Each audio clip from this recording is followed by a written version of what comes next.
Team Preview was a mechanic introduced in the Generation 5 Pokemon titles that completely changed how the game was played. Prior to Generation 5, in multiplayer battles, the Pokemon on your team and the Pokemon on your enemy's team were hidden from each other. Rather than being able to choose what Pokemon you lead with at the start of the game, the first Pokemon in your team's order was the one that would lead off the game every time. You would learn more about the enemy's team as they sent Pokemon in and the game progressed. This element of hidden information had a significant impact on decision making and team structure. The addition of Team Preview in Generation 5 removed this element of hidden information, but that isn't necessarily a bad thing. Now that you and your opponent know each other's exact team structure, the way you play is completely different and you can make more informed decisions. They'll likely be able to identify your game plan and win condition from the beginning, rather than having to piece it together over the course of the game. And now there's a new decision to be made at the start of every game, the decision of what to lead with. In the Team Preview world, you can now choose your lead rather than it being locked in from the beginning. I think there are pros and cons to both of these systems. Let's take a look at how the lack of Team Preview impacted the earlier generations and how the addition of Team Preview changed things from Gen 5 onwards. Subscribe to the channel so that we can help Garchomp find a new career path now that he has been laid off from his position as an investment banker. Thank you. In Generation 1 OU, there is no Team Preview yet, and that has quite a big impact on this generation, and I think it enhances the generation and gives it a bit of nuance that it does need. Generation 1 obviously is a pretty bare bones metagame with limited options in Pokemon and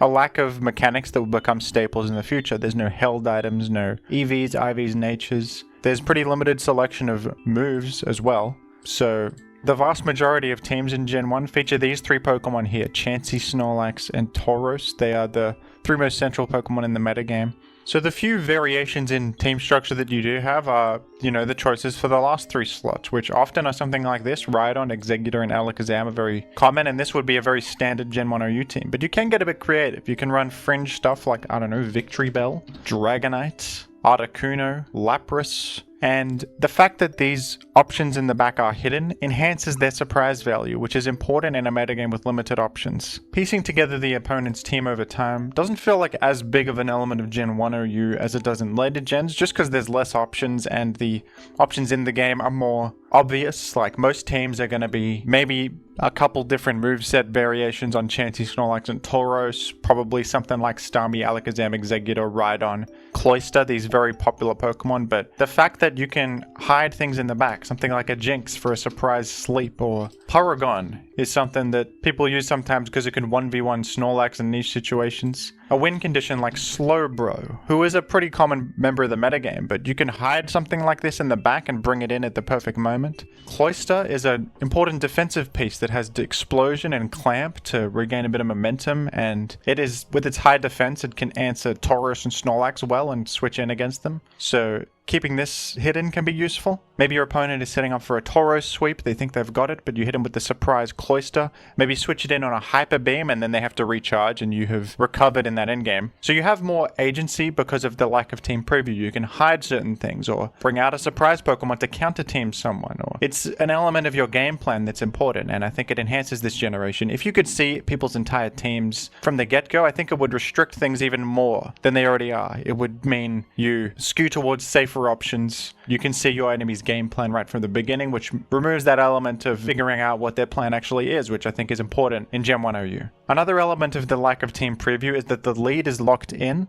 which in Gen 1 does have a bit of an impact. You have to make a choice about what you're leading with, and often the lead will be something like Alakazam, something fast that can get a Thunder Wave off early, or Jinx is another popular lead because it's fast and has access to a sleep move in Lovely Kiss. Gengar is also another Pokemon that's fast and has a sleep move. Starmie is a common lead. Pokemon like this, you can also lead with Chansey, and often the decision in the early game with the lead sequences is, what do I switch in to absorb the paralysis? What do I switch in to absorb the sleep? And then you have to figure out what your lead sequence is. It depends on your team structure and what options you have on each team. You got to have a dedicated guy that absorbs status on your squad in Gen 1. That's an important part of the metagame. Yeah, that aspect of it doesn't feel as impactful as later gens, I think, because the lead sequences get more complicated once, more Pokemon are in the mix to potentially switch in and more options are available, so things get more complicated in terms of scouting the sets of the enemy leads and who has the advantage early on. But there is an element of that in Gen 1, and I think it does add to the experience. In Gen 2 OU, I think the lack of Team Preview is also a good thing that enhances the metagame. Gen 2 OU is a significant step up from Gen 1 in terms of the options available. There's way more Pokemon, way more moves to choose from, and the new addition of held items. Most Pokemon do run leftovers. It's pretty much the primary option. Compared to later metagames in the franchise, this is still a very bare-bones experience though, and it is dominated by top tiers. Snorlax, as you probably know, is the best Pokemon in Gen 2 and it's a requirement on teams, much like it is in Gen 1. But now Snorlax has way more moveset options, way more variety in how it can be used, and it's far better, relatively. Zapdos is another Pokemon that is very dominant and almost on the level of Snorlax in terms of being on the majority of teams. Cloyster is right behind as the third most popular premier defensive spiker, and with utility like Rapid Spin and Explosion, it dominates in this field. But in terms of the hidden options you can have in the back, because of no team preview, there's way more than there was in Gen 1, and it has a pretty massive impact on how games play out. Something like a Machamp, a Curse Machamp, could be a win condition that matches up well against certain Snorlax sets and changes the way your enemy plays once it's revealed. Something that you can hide, something that you can bring in at the perfect moment to clean up a game. Maybe Snorlax was their main win condition, they were setting up for it, but the Machamp catches them off guard. There's also, Quagsire with Belly Drum. I really like this Pokemon. This can be a cool win condition to build around and set up for in a late game. Niche stuff like Miltank, which can 1v1 Snorlax, and that will change once you reveal the Miltank. That might mess them up if they're relying on Cursed Snorlax win condition. And of course, there's more standard stuff. Nidoking with its myriad coverage, and based on what you've revealed on like your Zapdos hidden power choice or what else you have on the team, you can maybe deduce what the Nidoking's coverage might be. Based on Mons revealed, stuff like that can inform decisions. They've used Lovely Kiss on Jinx already, so you can determine that the Nidoking doesn't have Lovely Kiss, therefore has one more coverage option. Stuff like that. Maybe like Growth Vaporeon is sometimes a win condition you see. Kind of a cool set. I like this one. Yeah, there's just way more like win conditions, important defensive pieces that once you reveal them, it changes how you play from there, and that it adds a lot of nuance to how you pilot games and how games play out, I think. And it's important. I think that if Gen 2 had team preview, it would be a lot worse. And it's much more pronounced in Gen 2 than it was in Gen 1, this element of the game that the lack of team preview creates. Gen 3 OU is also a generation without team preview. And once again, I think the lack of team preview enhances this generation greatly, even more than it enhances the previous two. I think this is like the perfect sweet spot between a lot of options to choose from, a lot of things to mix and match, and the hidden info element as well, enhancing things, keeping things hidden from both players' ends. And it's a really satisfying element of the game, I think, piecing together the puzzle as the game is going on. Unlike the other two gens, Gen 1 and 2 that I've talked about so far, Pokemon aren't really quite auto-include in Gen 3. Tyranitar is the #1 most used Pokemon in the format because of its powerful ability Sandstream, but it's not a required Pokemon. Plenty of top-tier teams don't use Tyranitar. Skarmory and Blissey are the other two most common, but plenty of fast-paced teams prefer different spike setters or can't afford Blissey because it's a momentum sink. There's a lot more structure in Gen 3 because of all the new options. This generation added abilities. It added more held items like Lumberry, Choice Band, various pinch berries. Just far more Pokemon to choose from, far more moves to use.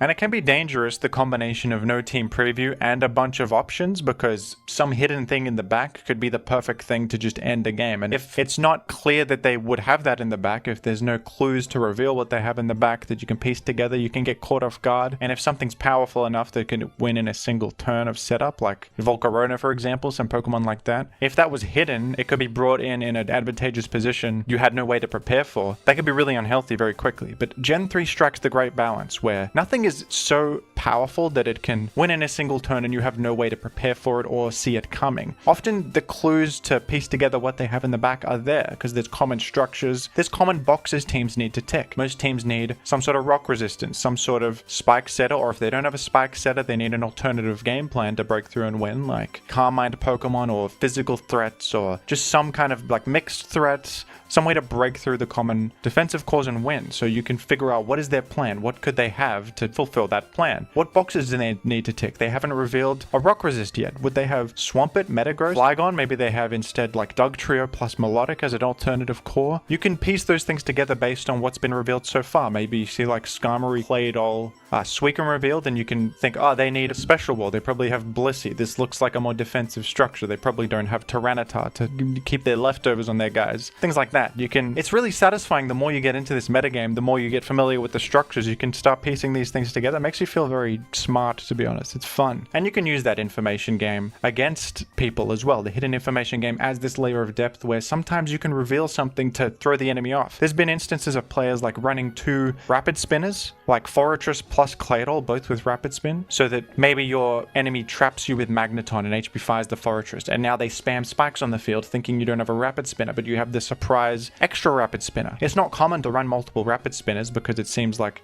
excessive, it's like overlapping, but because of the hidden information game, maybe you can hide the fact that you have a second one. Use that to your advantage. It just adds a really cool element to the game. Also, if you see like moveset options revealed, you can deduce what they might have in the back. Maybe a Zapdos in the lead slot uses Baton Pass, goes to like, I don't know, a Celebi, and you can say, okay, they got Baton Pass, they got Celebi. Maybe they have Dugtrio in the back, because Baton Pass supports Dugtrio by helping it freely pivot into things it wants to trap more safely. Or do they have Magneton? Maybe it's like Swords Dance Celebi plus Magneton plan. And you can add more elements to this information game as more info gets revealed, like maybe you have a Salamence in against the Zapdos and you see that Sandstorm hit your Salamence first. Maybe your Salamence is 299 speed, so because Sandstorm hits the faster Pokemon first, therefore Zapdos is slower than you, meaning it's like probably the 270 speed benchmark, so does that mean they're Agility Zapdos? Because Agility Zapdos commonly goes slower and then uses Agility to supplement the lower speed. And Agility Zapdos commonly pairs with like Marowak or Medicham and these Pokemon that really like to have double speed that can be an endgame win condition. So little things like this can help you figure out what they might have in the back and prepare you for what could be like an explosive win condition they're going for, but you saw the clues and you figured it out. I think it's a really great element of Gen 3. It's one of the best parts of it. And this might be a controversial opinion, folks, but I think Gen 4 is where the lack of team preview starts to become a bit of a problem. Not entirely a problem, like there are still elements I like about the hidden information war and keeping both players trying to piece together their teams over the course of a game. There's always fun elements of that, but in Gen 4 they added way more mechanics, way more items, the physical special split, and a lot more options, a lot more powerful sweepers, a lot more moves with high base powers, and sweepers that can start to win very quickly. They added the type berry items that can give you half damage from super effective hits, which can allow you to get setup turns. And most notably of all, they added Stealth Rock, which is probably the most significant addition to singles of all time. This entry hazard that damages enemies based on their weakness to rock changed everything. It completely nerfed flying types, fire types, bug types, ice types, every rock weak type significantly, and the impact that it has in a single move click, like you have such an impact, you can deal up to 50% damage to some Pokemon with only one click. Compare that to spikes, which you have to set multiple layers and they do a set amount of fixed damage and a lot of Pokemon can ignore them. Stealth Rock was much more significant for a single turn of setup. So the locked-in lead matchup element often ended up centering around getting Stealth Rock up as early as possible with aggressive leads like Azelf, who has, you know, Stealth Rock Taunt, and there was just this scramble to get rocks up as early as you can, which in a metagame where you can't choose your lead, gave one player a massive advantage if they happen to get a lead matchup where they're faster and they can get rocks up earlier. Often when I was playing Gen 4 Yo-Yu a lot, I was using Metagross lead just because it has a decent matchup into everything. It can at least hit things if they're trying to make rocks and beat you in the rock war. The more I played Gen 4, the more I just felt the most comfortable accepting that rocks are going to be up on my side of the field and not trying to like rapid spin or control hazards because it felt so fast paced with the process of making rocks is so much easier than the process of removing rocks. So I might as well just accept that rocks are going to be on the field and they're going to probably accept my rocks are on the field. Trying to like spin block and control hazards felt futile. In Gen 3 there's like slightly less options than there are in Gen 4, so the amount of things that can spin block, rapid spin and counterplay to those